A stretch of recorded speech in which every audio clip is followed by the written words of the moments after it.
सिद्धिभ्यः तज्जयति परं ज्योति समं समस्तैरनन्ततले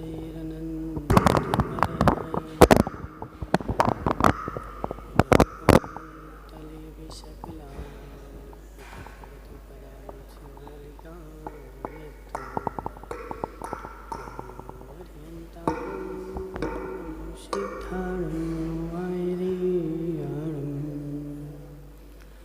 नमो अध्यायाणं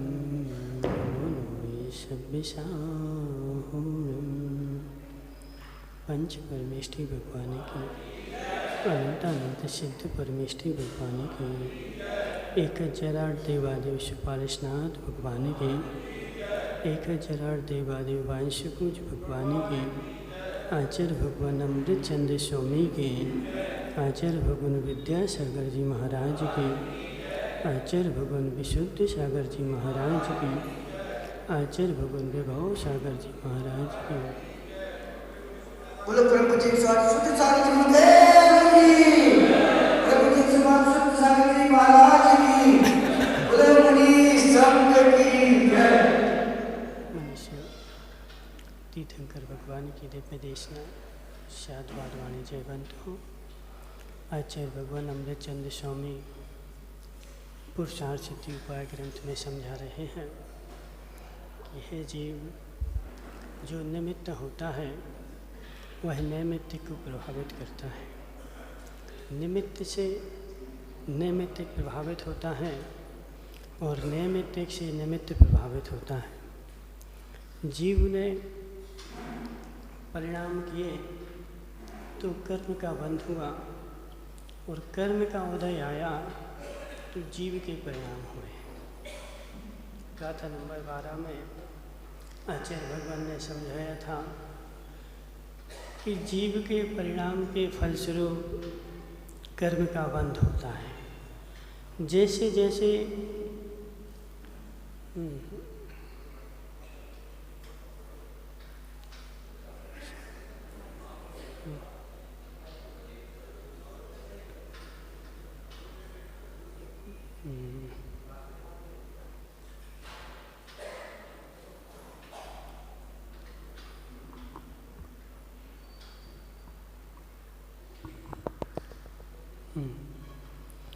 जैसे जैसे जीव भाव करता है वैसे वैसे कर्मों का बंध हो जाता है और जैसे जैसे कर्मों का उदय आता है वैसे वैसे जीव के भाव बनते हैं। तो जैसे जैसे भाव करेगा वैसे कर्मों का बंध हो, यह तो नियत है।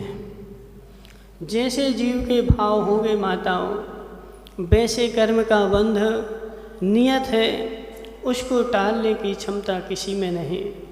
लेकिन जैसे कर्मों का उदय आएगा वैसे ही भाव बनेंगे, यह नियत नहीं है। जैसे कर्मों का उदय आएगा वैसे ही यदि भाव बनने लगेंगे तो मोक्ष का अभाव हो जाएगा। फिर मोक्ष नाम का कोई द्रव्य नहीं बचेगा, मोक्ष नाम का कोई तत्व नहीं बचेगा। एक मोक्ष तत्व का अभाव करना पड़ेगा। जीव और अजीव के संयोग से मुख्य तत्व। निमेश पंडित जी कहाँ गए? क्या हो गया, नींद आ रही है? जीव और अजीव मुख्य दो ही तत्व हैं और दो तत्व के निमित्त से 7 तत्व बन गए। 2 तत्वों के निमित्त से 7 तत्व बन गए। मुख्य माताओं 2 ही तत्व हैं और इन 2 ही तत्व के निमित्त से मोक्ष भी बन गया।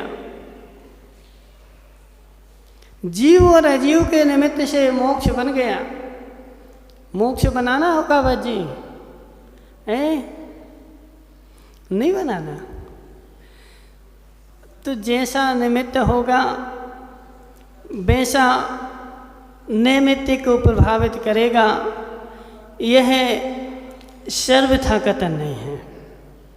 निमित्त नैमित्त को प्रभावित करता ही रहे, ऐसा एकांत कथन नहीं है।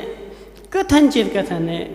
अंकेश पंडित जी, निमित्त से नैमित्तिक प्रभावित होगा, निमित्त से नैमित्तिक प्रभावित होगा।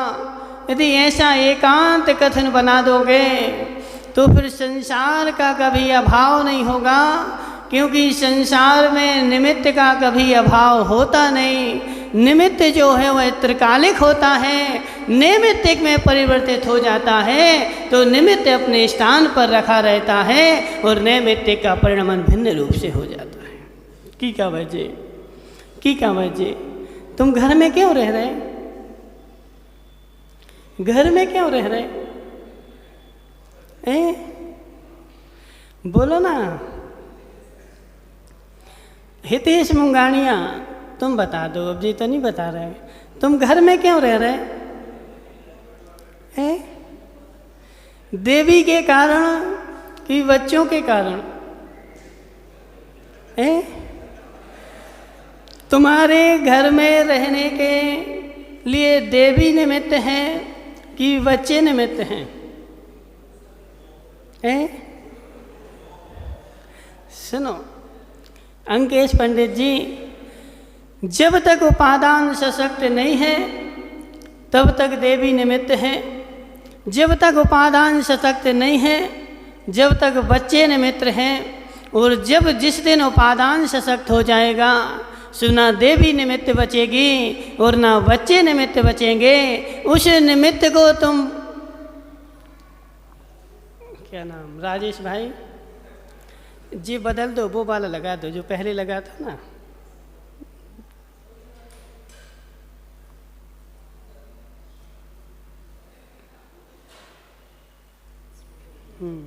जी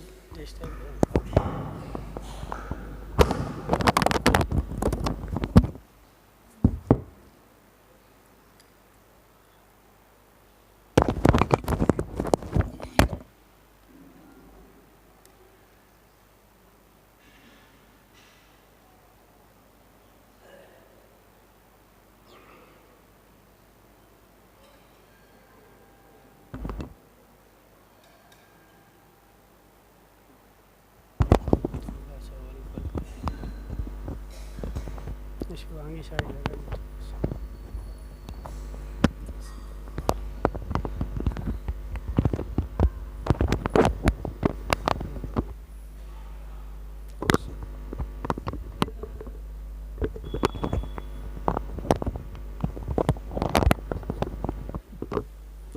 दबा दो ना, चलो रे ऊपर कर, थोड़ा सा यहीं से कर, वहाँ से करोगे।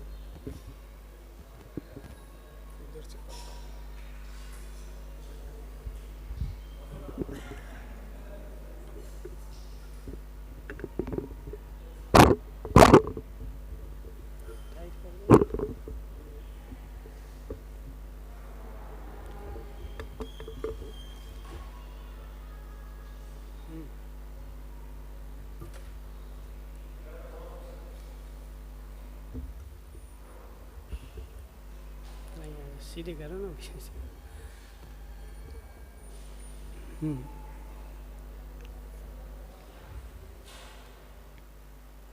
हाँ, निमित्त जो है वह निमित्त तभी तक निमित्त है जब तक उपादान की सशक्तता नहीं है। जिस दिन उपादान सशक्त हो जाएगा उस दिन निमित्त निमित्त रहेगा।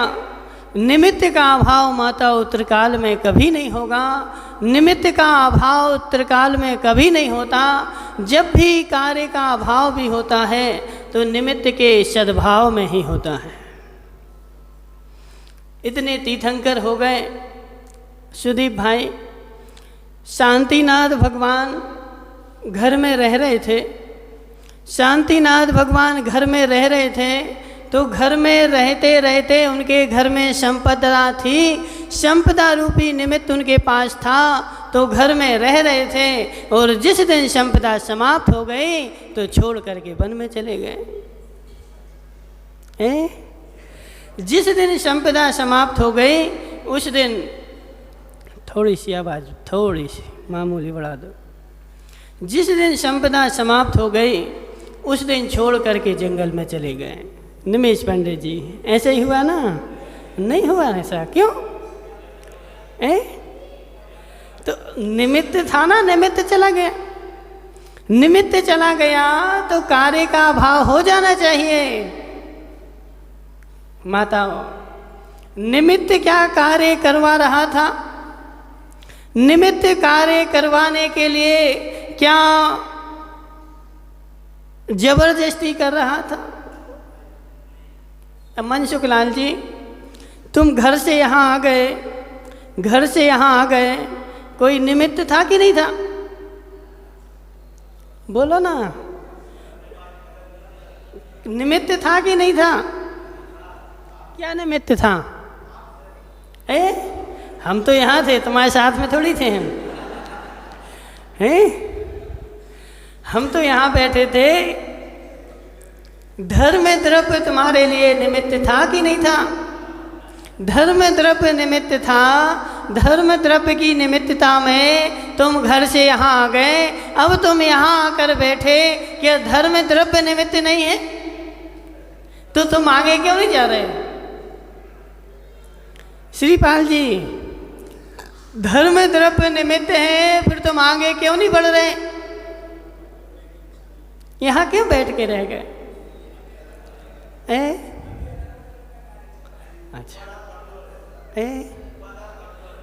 उपादान कमजोर है। सुनो, निमित्त जो होता है, जोधावत जी, वस्तुपाल जी, सुनो, निमित्त जो होता है वह निमित्त निमित्त रूप में रहता है। जब उपादान सशक्त हो जाता है तो वही निमित्त कार्य के करने के लिए कार्यकारी हो जाता है।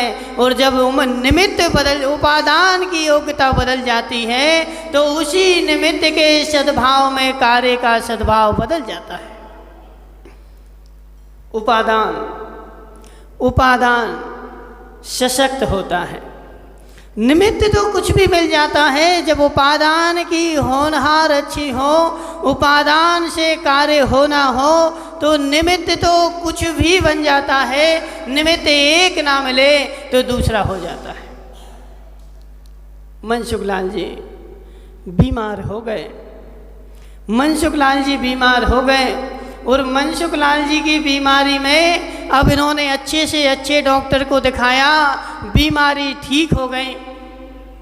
मनसुख लाल जी बीमारी ठीक हो गई बड़े से बड़े डॉक्टर को दिखाने से, लेकिन 4 दिन नहीं हुए दूसरी बीमारी आ गई।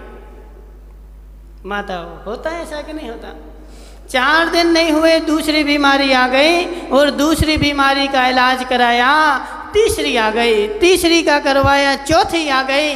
बीमारियां पीछा नहीं छोड़ रही हैं। एक के बाद एक के बाद एक के बाद एक बीमारियां लगी हुई हैं। कोई ना कोई बीमारी। तुम बाहरी निमित्त बदलने में लगे हुए हो। मनसुख लाल जी, बाहरी निमित्त बदलने में लगे हुए हो। अंतरंग में तुम्हारे उपादान की कमजोरी है। जब तक उपादान सशक्त नहीं होगा, तुम एक निमित्त को बदलोगे, निमित्त बदल करके दूसरा हो जाएगा। निमित्त बदल करके दूसरा हो जाएगा। जब उपादान से जिस रूप कार्य होना हो, सो निमित्त जो मिलता है वह निमित्त कोई भी बन जाता है। आज बुखार निमित्त था, हमारे शरीर की कमजोरी में बुखार की दवाई ले ली, कल घुटने दर्द करने लगे।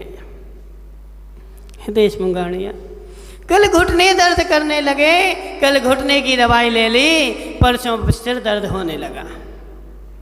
अंतरंग जो असाता वेदनीय का उदय चल रहा था, जब उस असाता वेदनीय का शमन नहीं होगा, तब तक तुम्हारी बीमारी का शमन होने वाला।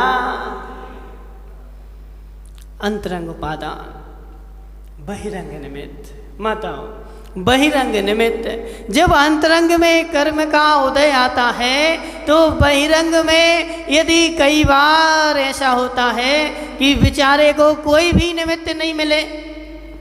मोक्ष मार्ग प्रकाशक में निमेश पंडित जी, पढ़ा तुमने? नहीं पढ़ा? क्या पढ़ा बताओ?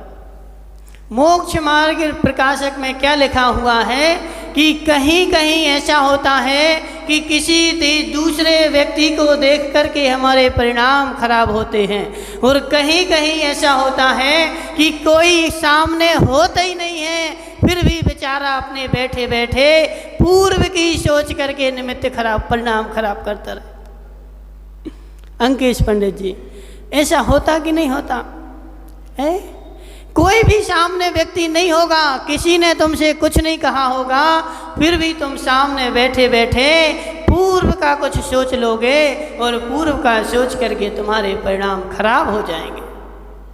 यह पूर्व का भी नहीं सोचा तो वर्तमान में जो तुम्हारे परिणाम, तुम्हारे भाव अच्छे करने के लिए आ रहा था, वही तुम्हारे लिए बुरे का निमित्त बन जाएगा। माताओं, राजा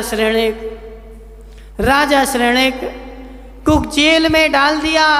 किसने?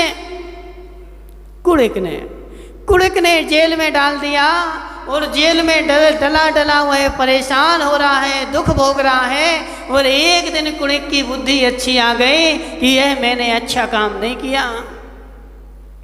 श्रीपाल जी, यह मैंने अच्छा काम नहीं किया, यह मैंने अपने पिताजी को जेल में डाल दिया, यह बहुत खराब काम है, आज मुझे उनको निकाल देना चाहिए। अब ढूंढो चाबी नहीं मिली, उसने हथौड़ा उठाया, मैं हथौड़े से ताले को तोड़ करके पिताजी को बाहर निकालूंगा।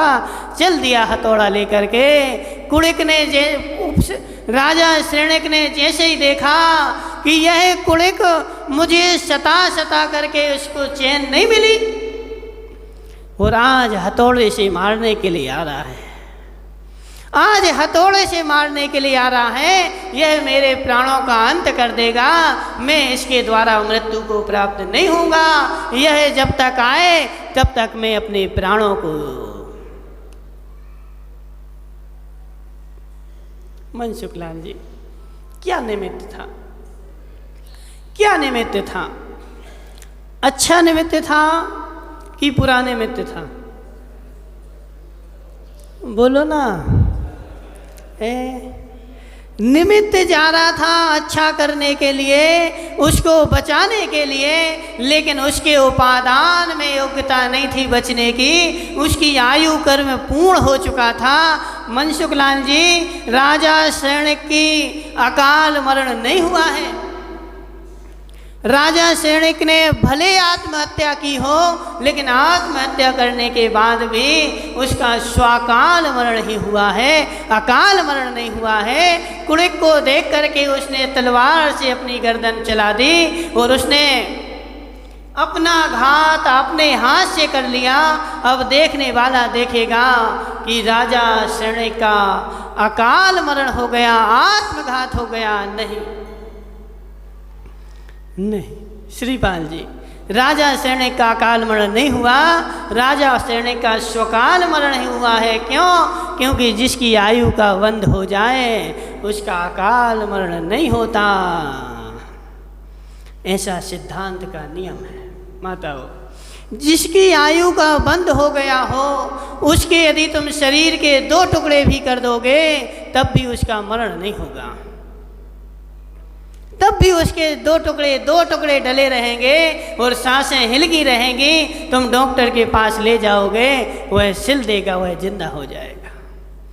जिसकी आयु का बंद हो गया है उसका मरण अकाल में नहीं होता, स्वकाल में ही होता है। और राजा श्रेणिक मुनिराज के ऊपर उपसर्ग करने के समय आयु का बंध कर चुके थे, इसलिए उनका स्वकाल ही मरण हुआ है। वही कुड़िक अच्छे भाव से गया, और अच्छे भाव से गया कुड़िक मरण के लिए निमित्त हो गया, मरण के लिए निमित्त हो गया, मरण के लिए निमित्त हो गया। उसको तो दुनिया कोस रही है, लेकिन श्रेणिक को कोई नहीं देखता कि उसकी आयु पूर्ण हो गई थी। उसका उपादान जो था, वह उपादान की योग्यता ऐसी थी। माताओं, आचार्य भगवान निमित्त नैमित्तिक संबंध का बड़ा ही सुंदर विवेचन कर रहे हैं। नगाथा नंबर 13 में परिणामानस्य चितश्चिदात्मकै स्वामपि स्वैकैर्भावै भवति निमित्तमात्रं पौद्गलिकं कर्म तस्यापि। हाँ, क्या यहाँ पर बोला गया कि फिर यहाँ से आचार्य भगवान ने बोल दिया, कल बोला था कि जैसे परिणाम होते हैं वैसा कर्म बंद होता है। अब यहाँ पर आचार्य भगवान बोल रहे हैं कि जैसा कर्म का उदय होता है वैसे उसके परिणाम होते हैं। कब तक, कब तक? देखो मनसुख लाल जी, समय तो खूब हो गया, क्या कर रहे हैं, समय तो खूब हो गया, लेकिन अभी थोड़ा चलेगा। आज पर्व का दिन है, ठीक है ना। वह राजा पद्मरथ, राजा पद्मरथ क्या हुआ कि राजा पद्मरथ की 7 बेटियां थी माता। कितनी थी? 7 बेटियां थी, और 7 की 7 बेटियों को विद्याधर हर के ले गए। और जैसे ही विद्याधर हर के ले गया, और राजा ने किसी तरह, वह तो चक्रवर्ती था ना, चक्रवर्ती के पास सारी विद्याएं, सारी रिद्धियां रहती हैं, और 7 बेटियों को छुड़ा करके लाया राजा पद्मरथ। और उन बेटियों ने घर में जैसे ही कदम रखा, मनसुख लाल जी, यह घर नश्वर है, यह संसार नश्वर है, इस संसार में मुझे अब नहीं रहना, इस संसार में मुझे अब नहीं रहना।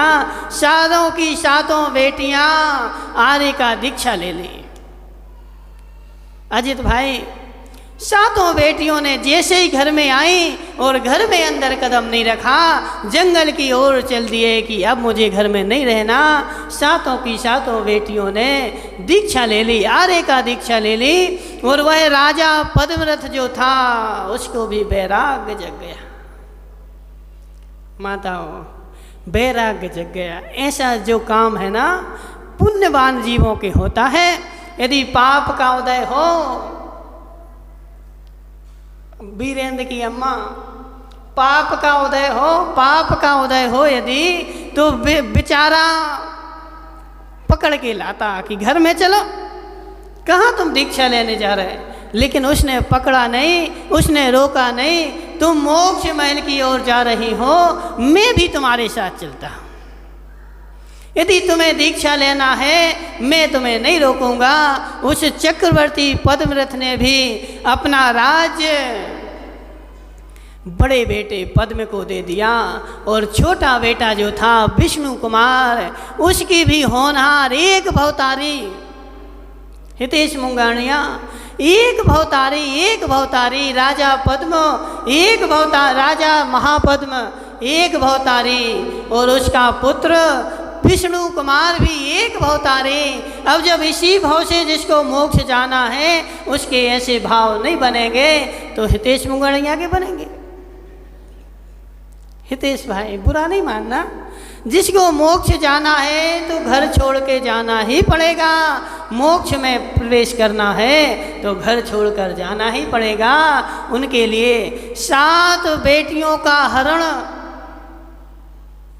अच्छी घटना कि दुखद घटना? मनसुख लाल जी, 7 बेटियों का हरण अच्छी घटना है कि दुखद घटना है?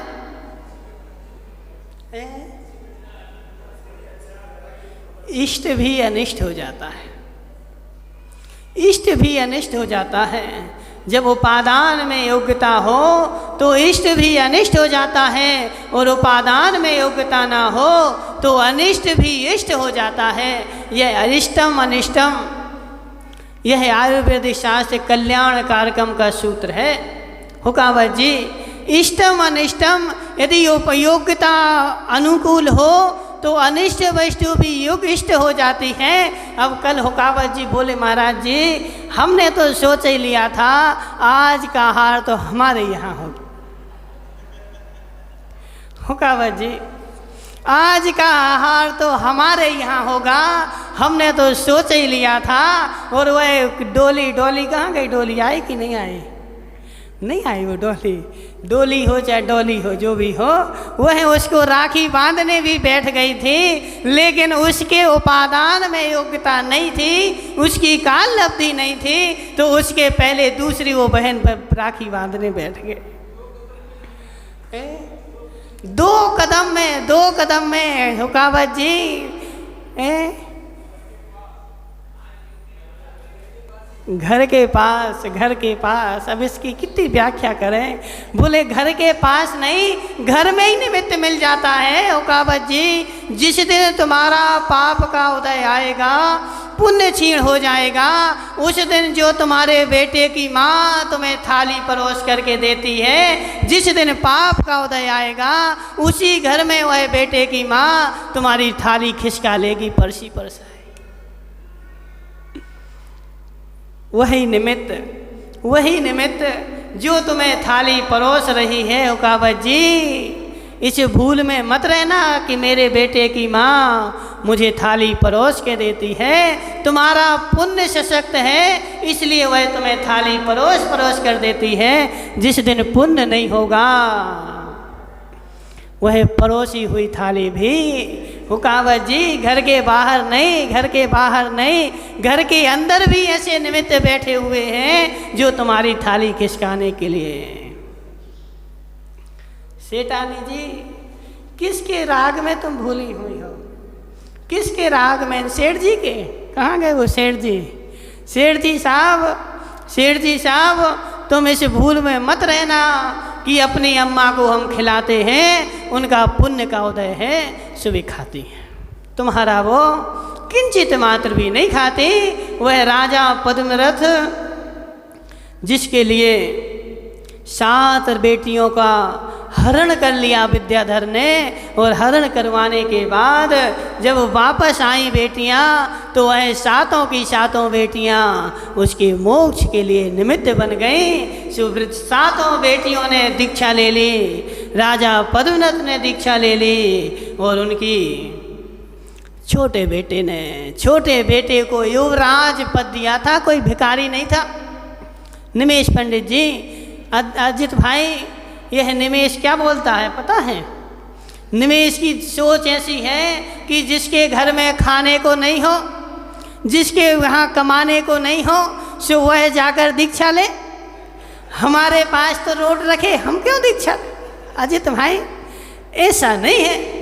जिसके घर में खाने को ना हो, वह दीक्षा नहीं लेता। उसको युवराज पद मिल गया था विष्णु कुमार को। उसने पिताजी से बोला कि हे पिताजी, तुम क्यों छोड़ के जा रहे?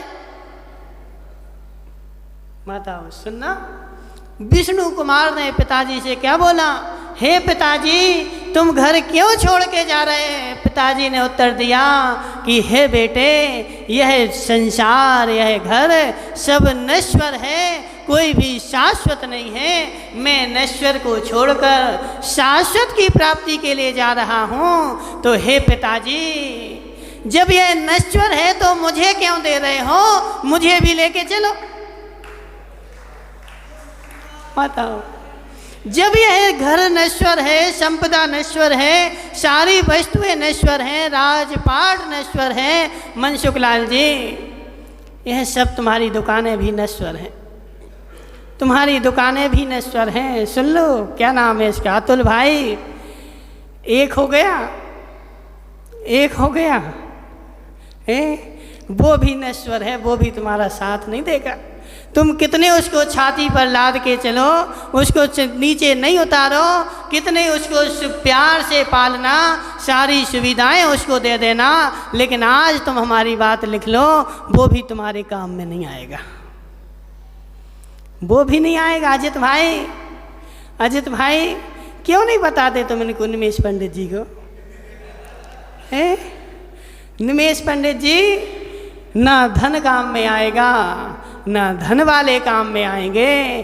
काम में तो वही आएगा जो शाश्वत है, ध्रुव है, नित्य है, अमूर्त है, अविनाशी है, टंकोत्कीर्ण है, ज्ञायक स्वभावी है, वही मात्र एक काम में आएगा और कुछ भी काम में नहीं आएगा। जितना भी चल रहा है यह सब पुण्य के लिए घेरे हुए हैं। राजा पद्मरथ जोधावत जी, क्या नाम है, वस्तुपाल जी, वह राजा पद्मरथ सारा राजपाट छोड़ के गया और बेटे ने भी युवराज पद को त्याग करके और राजा के पीछे पीछे चल गया। दोनों ने दीक्षा ले ली। दीक्षा लेकर के घोर घोर तपस्या किया और बड़े बेटे को बड़ा बेटा पद्म, उसके लिए राज मिल गया और राज में बैठ करके वह शासन कर रहा है।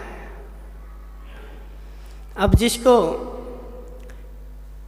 एकदम से राज मिल जाए वह राज थोड़ा कम चला पाता है। मनसुखलाल जी, जिसको राज एकाएक मिल जाए, भले उसके पिताजी चक्रवर्ती थे लेकिन चक्रवर्ती भी अपने बेटे को चक्रवर्ती नहीं बना पाता है।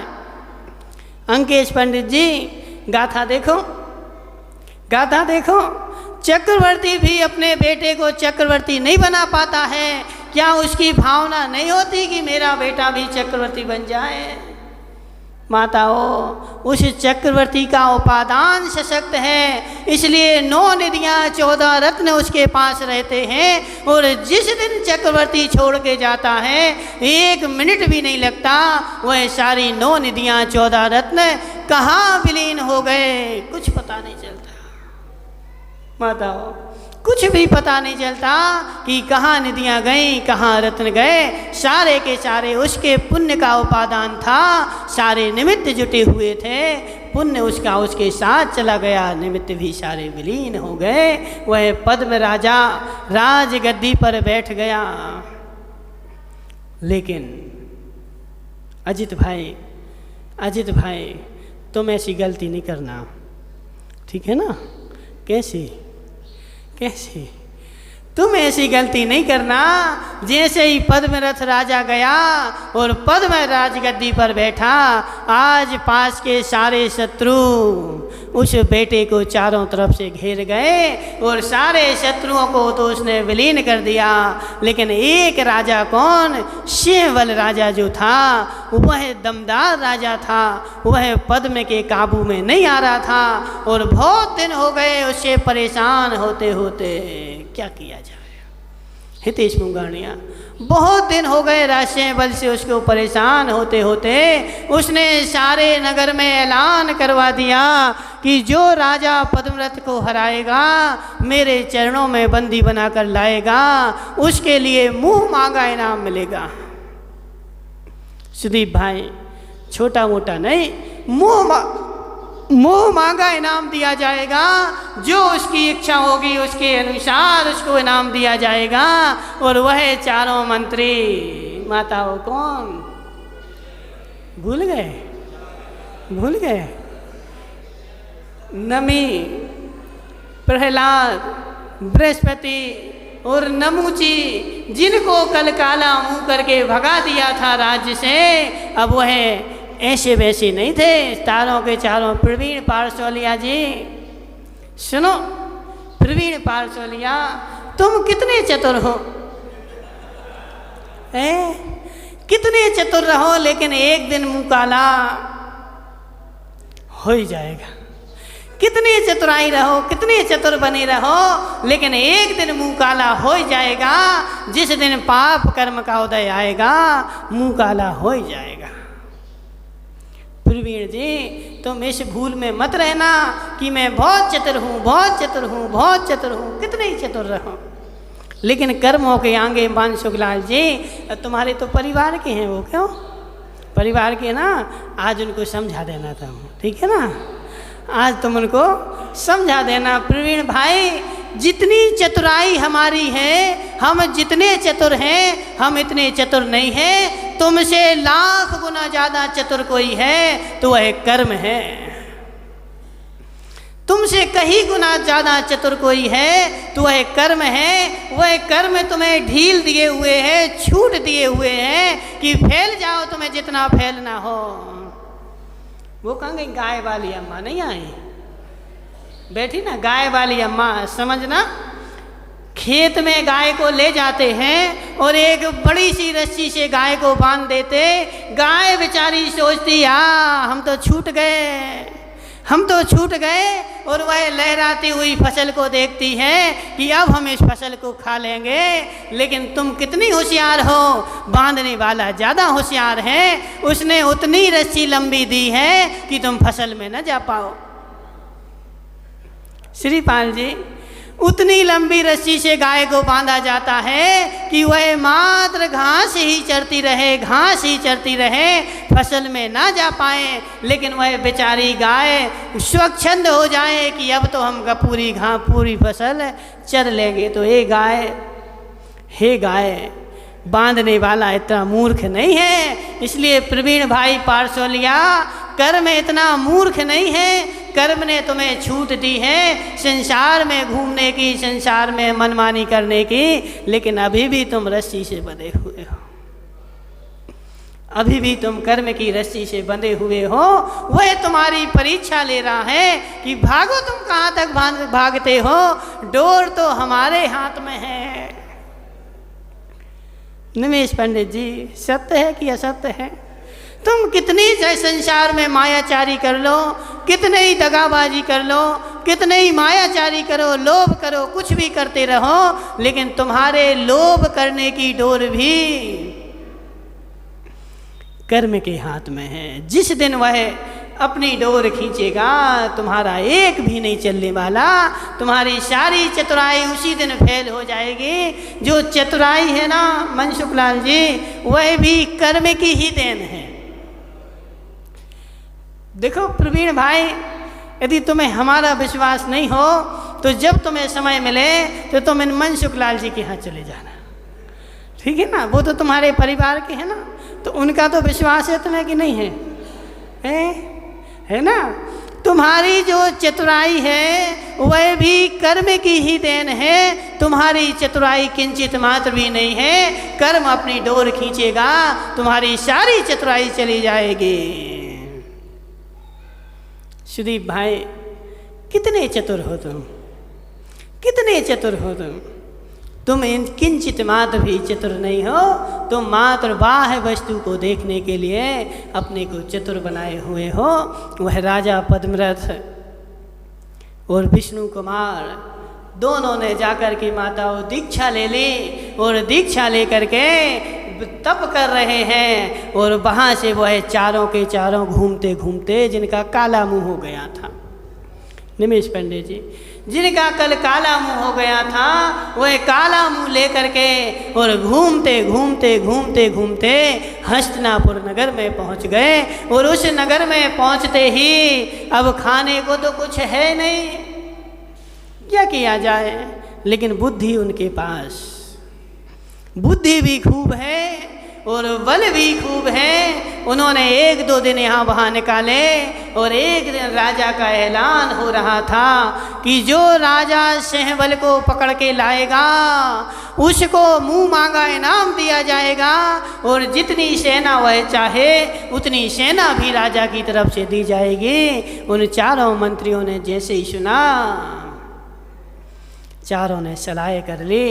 निमेश पंडित जी, चारों ने सलाह कर ली कि अब अवसर आया है, अपने अच्छे दिन पुनः आने वाले हैं। वह राजा के पास गए कि हे राजन, उस सिंहबल राजा को हम पकड़ के लाएंगे।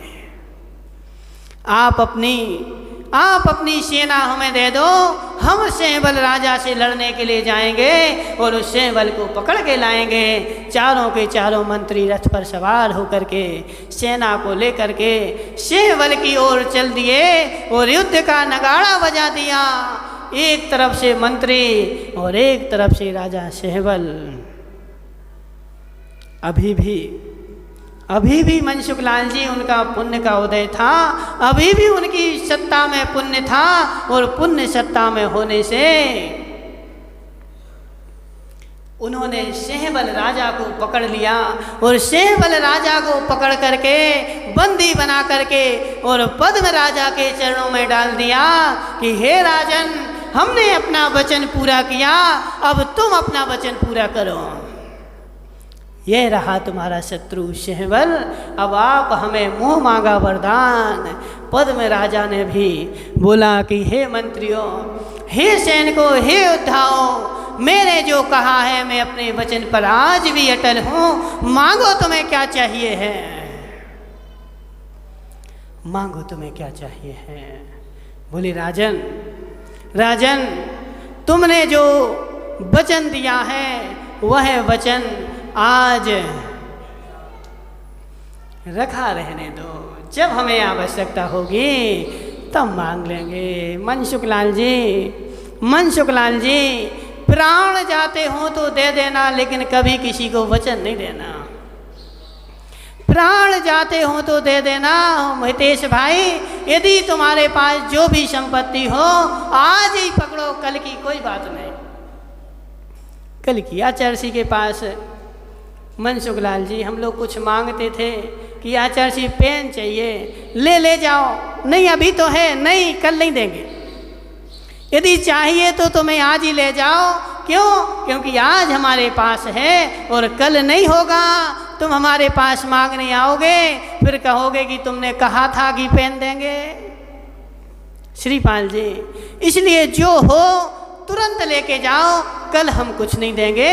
जिसने, देखो माताओं, जिसने वचन दिया है, जिसने वचन दिया है, बेचारे हरीशचंद्र को वचन के कारण, हो कावत जी, हरीशचंद्र राजा को वचन के कारण बाजार में बिकना पड़ गया। और उस पद्म राजा ने वचन दे दिया, वचन के कारण क्या उसकी दुर्दशा होगी। इसलिए भानु प्रताप जी, तुम भले प्रतापी हो, तुम भले प्रतापी हो, कितने ही प्रतापी हो, लेकिन कभी यदि बचना है, संकट से बचना है, तो कभी भी वचन नहीं देना। चाहे प्राण जाते हो तो चले जाए, वचन जो है माताओं।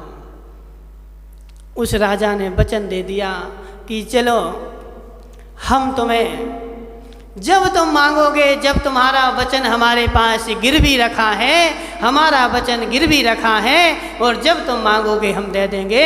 अभी तुम्हें मंत्री पद पर नियुक्त करते हैं। चारों को फिर से मंत्री बना दिया। माताओं, मंत्री बना दिया, लेकिन वचन अभी भी रखा हुआ है। सुदीप भाई, तुमने तो अपने बेटे की माँ को वचन नहीं दिया है? पक्का? यदि दिया हो तो आज ही पूरा कर देना है। 7 वचन दिए हैं, फंस गई भैंस पानी में, गई भैंस पानी में। अब 7 वचन तुमने दे दिए, उसे एक वचन में तो उसकी दुर्दशा हो गई। माताओं, दशरथ ने एक वचन दिया था कैकेयी को, एक वचन में राम को बस वनवास जाना पड़ा, और तुमने तो 7 वचन दे दिए। जब एक वचन में राम की दुर्दशा हो गई, तो 7 वचन में उसे अचल बेटे की क्या दशा होगी? हुकावत जी, 7 वचन दे दिए सुदीप ने। इतने मूर्ख थे तुम। जयपुर गए थे पढ़ने के लिए, जयपुर गए थे, निर्मल भाई ने तुम्हें घाटोल में नहीं पढ़ाया, बांसवाड़ा नहीं पढ़ाया। बोले हमारा बेटा होशियार हो जाए, तो उसको जयपुर भेजा, और जयपुर भेज के भी तुम वैसे के वैसे 7 वचन दे दिए। माता सुदीप ने 7 वचन दे दिए, और एक वचन दे करके वह राजा पद्म फंसाया घूम रहा है कि एक दिन संयोग से उन चारों मंत्रियों के सुख से दिन वापस से बीतने लगे। माताओं, सुख से दिन वापस से बीतने लगे। चतुर्मास का समय आया, और मुनि अकंपनाचार्य उज्जैन नगरी से कालांतर में विहार करते, और वह चतुर्मास उन्होंने स्थापित कर लिया। कहाँ? हस्तिनापुर के उद्यान में उन्होंने वही चतुर्मास स्थापित कर लिया, और धीरे से भनक लग गई।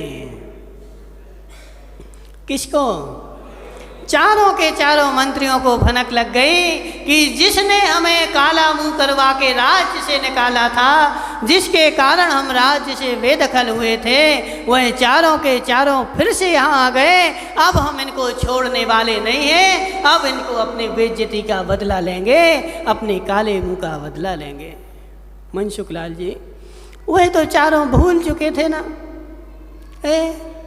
भूल चुके थे ना, कुछ भी उनको याद नहीं था पूर्व बातें, लेकिन फिर भी उनको देख करके बातें याद आ गईं। बेचारे की अनंतानुबंधी चल रही थे।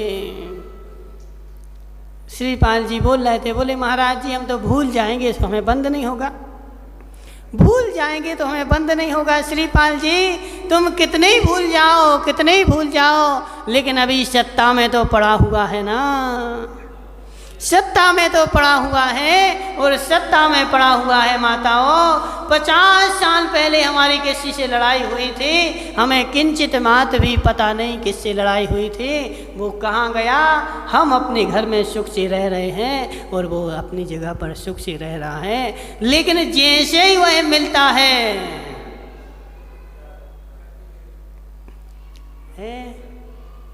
माताओं, जैसे ही उसके दर्शन होते हैं, जैसे ही वह सामने आता है और सामने आते ही तुरंत हमारे परिणाम, वह 50 साल पुरानी कसाय फिर से उजागर हो गई। 50 साल पुरानी हुकावत जी कसाय उजागर हो गई।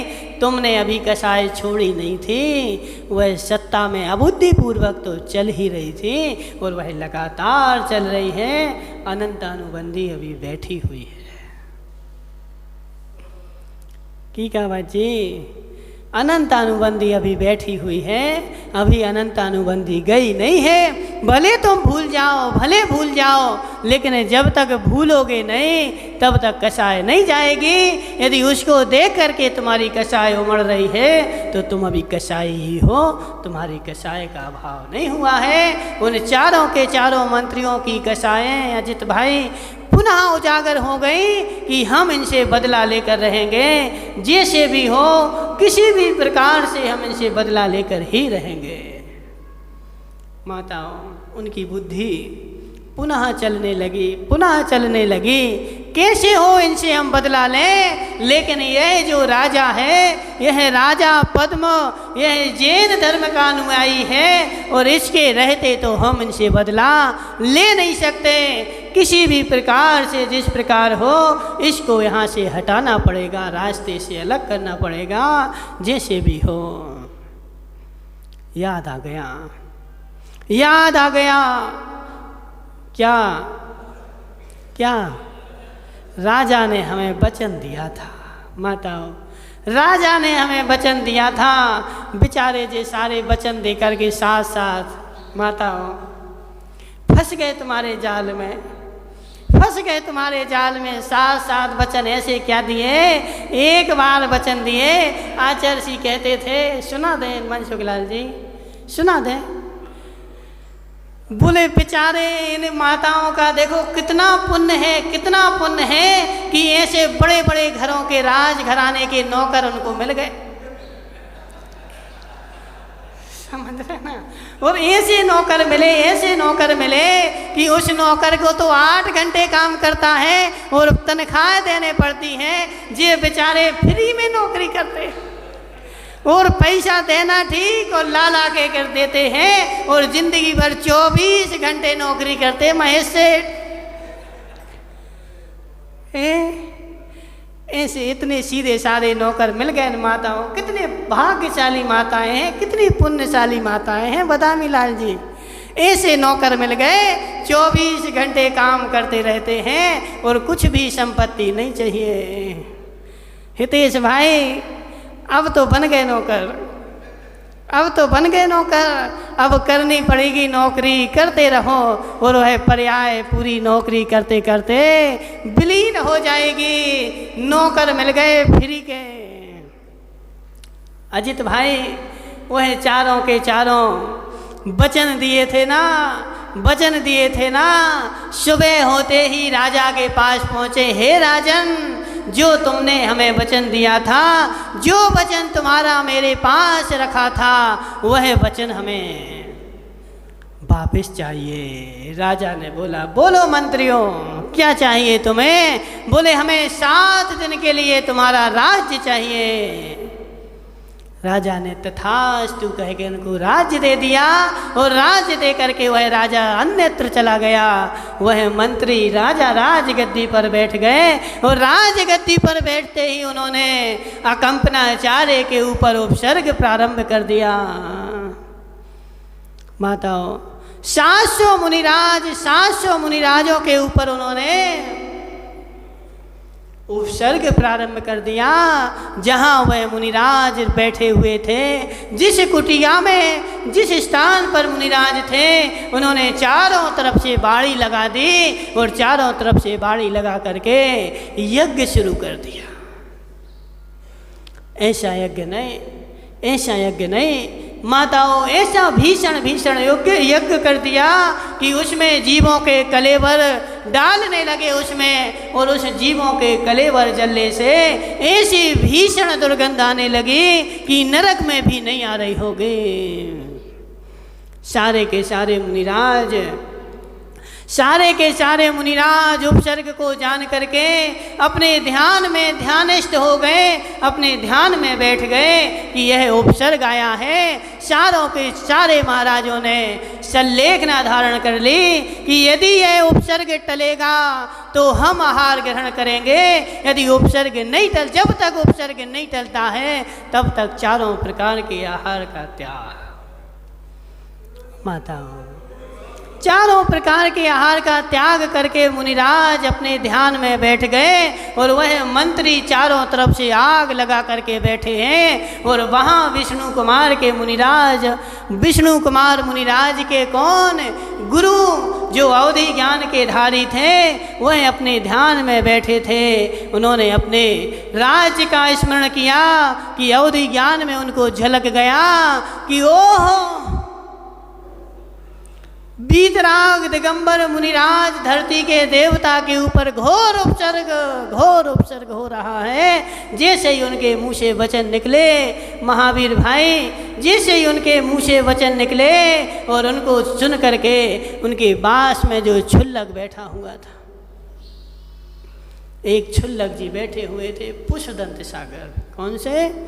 पुष्पदंत सागर नाम के छुल्लक जी बैठे हुए थे। गुरु के मुँह से ऐसी करुणा भरी ओह सुन करके उन्होंने निवेदन किया कि हे भगवान, आपके मुंह से ऐसी बात कैसे निकल रही है? कहाँ उपसर्ग हो रहा है? किसके ऊपर उपसर्ग हो रहा है? उन मुनिराज ने बताया कि हे श्रावक राज, हस्तिनापुर में 700 अकंपनाचार्य आदि 700 मुनियों के ऊपर घोर उपसर्ग हो रहा है। घोर उपसर्ग राजा कर रहा है। पुष्पदंत ने बोला, हे भगवान, अपने अवधि ज्ञान रूपी नेत्र में देखकर बताओ, यह उपसर्ग कैसे टलेगा, किसके निमित्त से टलेगा? तो बोले, विष्णु कुमार मुनिराज ही उपसर्ग को दूर कर सकते हैं, उनको विक्रिया रिद्धि उत्पन्न हो गई है। एक मिनट भी वह छुल्लक नहीं बैठा। वह छुल्लक भी रिद्धियों का धारी था। उसने आकाश मार्ग से गमन किया और तुरंत विष्णु कुमार के पास पहुंचा। विष्णु कुमार मुनिराज अपने ध्यान में ध्यानस्थ थे। भानु प्रताप जी, उनको कुछ भी पता नहीं था, कुछ भी ज्ञान नहीं था कि मेरे पास कौन सी रिद्धि है, क्या हुआ है। वह छुल्लक बैठ गया मुनिराज के चरणों में। हे भगवान, उनकी स्तुति करने लगा। जैसे ही मुनिराज का ध्यान भंग हुआ, उन्होंने छुल्लक को आशीर्वाद दिया और छुल्लक से पूछा कि कैसे आना हुआ, किस प्रयोजन को लेकर के तुम यहाँ आए हो, किस कार्य को लेकर के तुम आए हो। बोले, हे भगवान, गुरुजी ने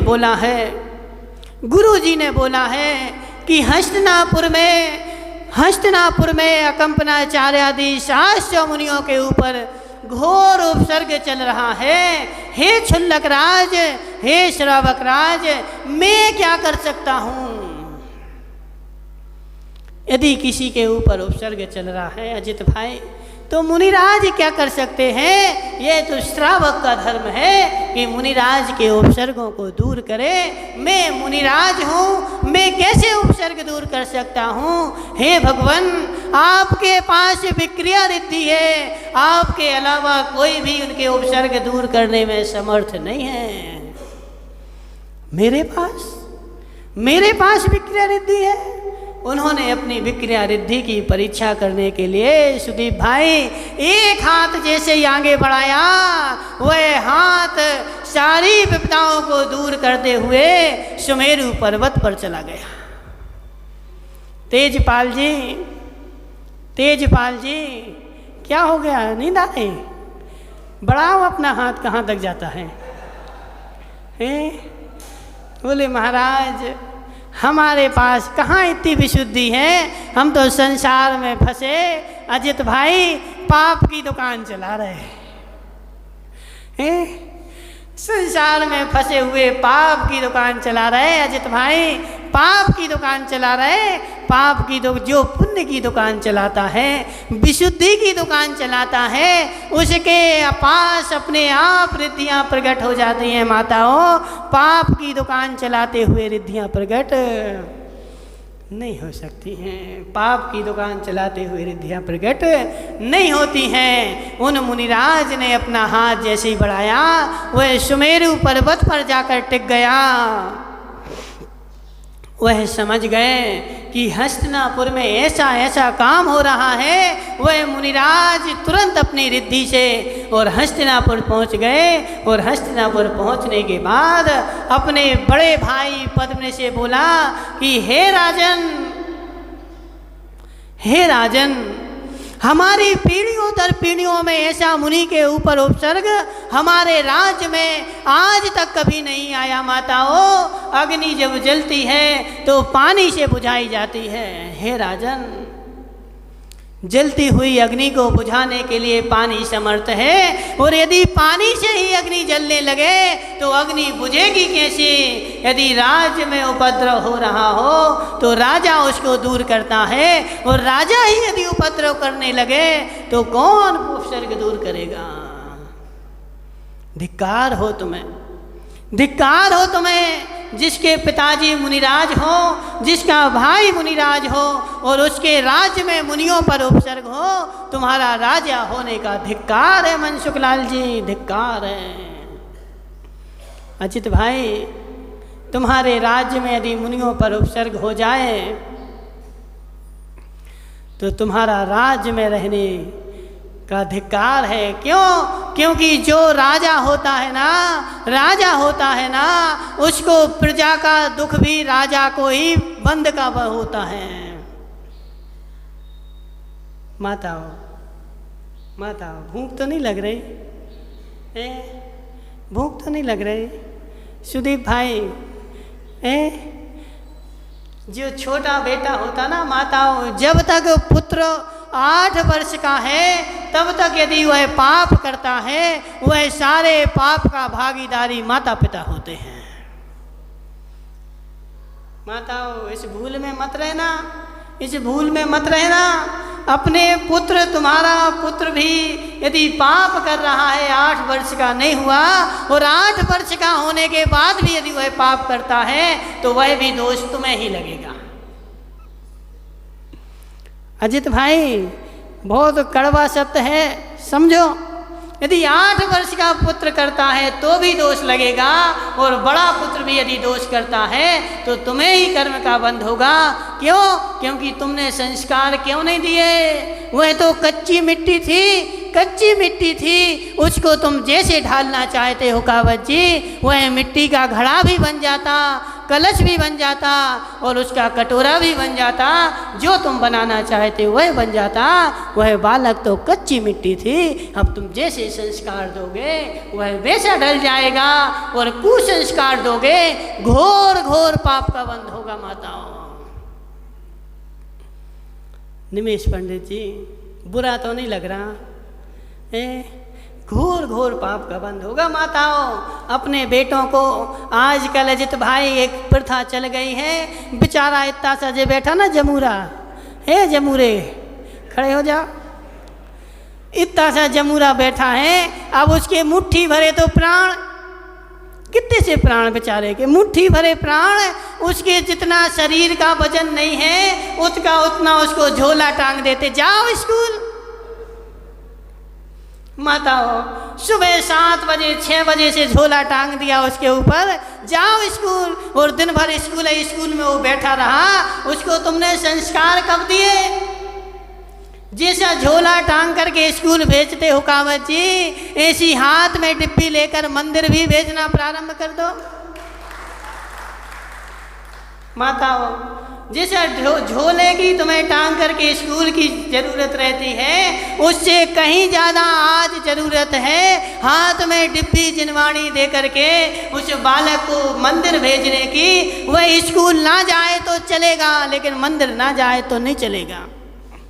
अजित भाई, मंदिर ना जाए तो नहीं चलेगा, क्यों? क्योंकि वह कुसंस्कार में चला जाएगा।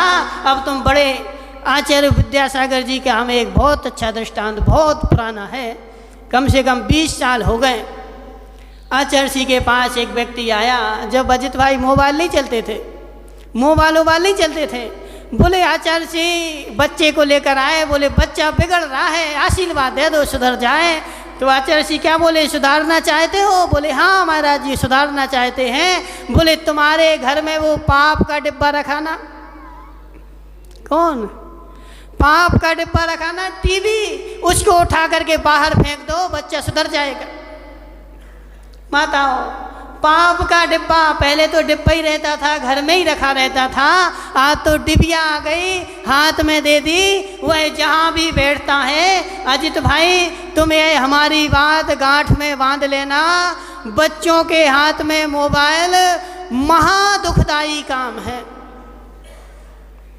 यदि विष दिया बच्चा भी बच जाएगा, लेकिन बच्चों को मोबाइल दिया, उसके विशुद्धि के प्राण नहीं बचेंगे, नहीं बचेंगे, प्राण उसके समाप्त हो जाएंगे।